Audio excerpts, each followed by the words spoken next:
Hi, my name is Liles. This is my safety video. We're in my classroom. I teach career transitions at Lincoln Academy in Stillwater. It's an alternative school. Career transitions is a class for students who are in alternative programs to earn class credit by not only being in class but also through working at their place of employment.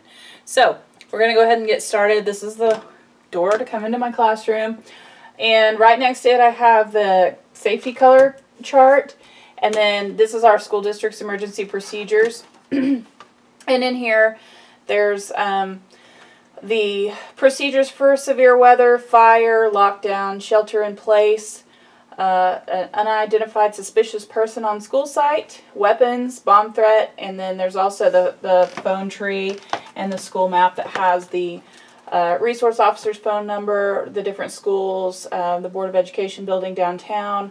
All of those are listed in there. This top one is the map of our building. It indicates the fire route and the tornado shelter. And when we have, hopefully we'll never have a real one, but when we have the drills, you take this with you.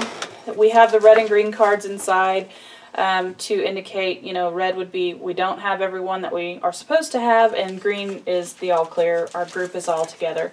So that's kind of the safety section in my classroom. I don't really have a lot of dangerous equipment or anything like some career tech programs do, but we're going to move on to the other part of the room and I'll kind of show you what we have going on there. Okay, so in my classroom I've got a couple of things that we created for class. Here's the OSHA requirement, the OSHA poster that we were supposed to have posted in our classroom. It's actually surprising. There have been some students who have noticed that and have said, hey, I've seen one of those at work. So that's a good thing that they're actually paying attention. I've got my MSDS binder here next to the printer. We don't really have chemicals or anything too dangerous in here. I've got things like the toner for the printer. I've got whiteout in there. I've got Sharpies, air duster, which of course I have under lock and key. But there are a few things here. Germex, actually, I put in there because we use that a lot.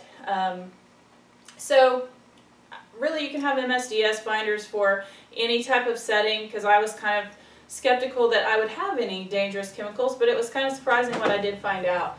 So moving on around, my TV, this school is about 100 years old, so we have wood floors, so if you're hearing that creaking sound, that's me walking on these ancient wood floors. But also, because the school is so old, our wiring is not exactly the greatest. You can see I kind of have a mess of wires coming in and going out here.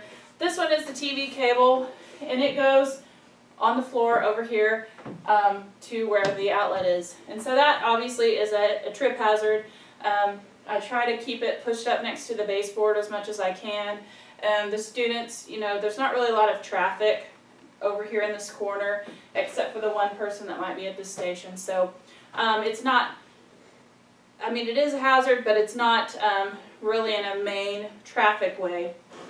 One other thing we talked about in class was our ventilation and our lighting and things like that. Obviously we have natural lighting through the windows. The blinds are really good. You can close those in the morning. The sun really comes in here quite a bit. So those can be closed, opened, however we need to do it. The windows do open for ventilation. I don't usually do that just because I don't want to forget and leave them open, but they do open, and so that's helpful. Computer stations are set up just kind of 3 in a group. The chairs are all adjustable up and down to provide like ergonomic comfort and correctness. Again, with the wiring, it is what it is. There are cords running everywhere. So this is what we've got. I try to focus mainly on keeping things organized, keeping the traffic ways clear, just making sure that the students know the proper procedures, obviously no food and drink with the computers, just to keep things clean, clear. Everybody knows the procedures, and it makes things, I think, run safely for this setting. You know, the the nature of this classroom isn't as dangerous as some career tech classes. I don't think that anyone could die caused by this equipment. I pray that they wouldn't anyway. I guess electrical shock could happen, and you know, that's something, we've got surge protectors and everything like that on the computers. I don't allow the students to plug in and unplug and reconnect anything, just because of that reason. I don't want them to be messing around back there and, you know, do something that might hurt them. So anyway, that's about what we've got. I've got one other thing that I forgot about with the fire drills and things like that. Every teacher in our building has a go pack, is what we call them, and it's just this red backpack, and it's got things like Band-Aids, bottled water, just some first aid type stuff that we take this with us when we have drills. And of course, if it were a true emergency, we would have it with us.